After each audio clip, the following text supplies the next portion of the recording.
Have you ever had a neighbor or organization do something so outrageous that it left you speechless? Well, buckle up, because this story is about to blow your mind.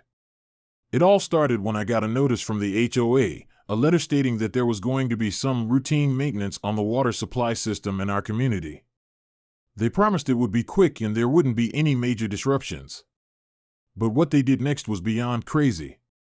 They came in and filled my water tank with concrete. Let me set the scene.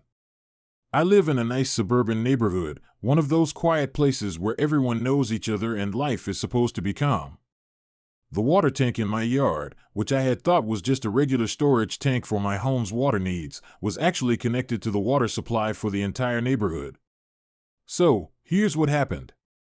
One morning, I got a knock on the door from a worker saying that they would be conducting a routine inspection. Nothing unusual. I went about my day, thinking everything was business as usual. But when I came back later that afternoon, I saw something that made my jaw hit the floor. There were concrete trucks parked in front of my house, and my water tank was getting filled, not with water, but with thick, gray concrete. I ran over, asking the workers what on earth they were doing, and they simply replied, "Routine maintenance, ma'am. We're just filling up the tank to avoid any water contamination risks." Confused, I called the HOA immediately, demanding an explanation. That's when they hit me with the shocking truth: my water tank wasn't just for my house. It was connected to the whole neighborhood. The tank I thought was part of my private property was actually the main water reservoir that supplied the entire street. By the time I realized what was happening, it was too late. The concrete had already hardened. The water supply to the entire block was cut off, and we were left without running water for days. The HOA didn't apologize.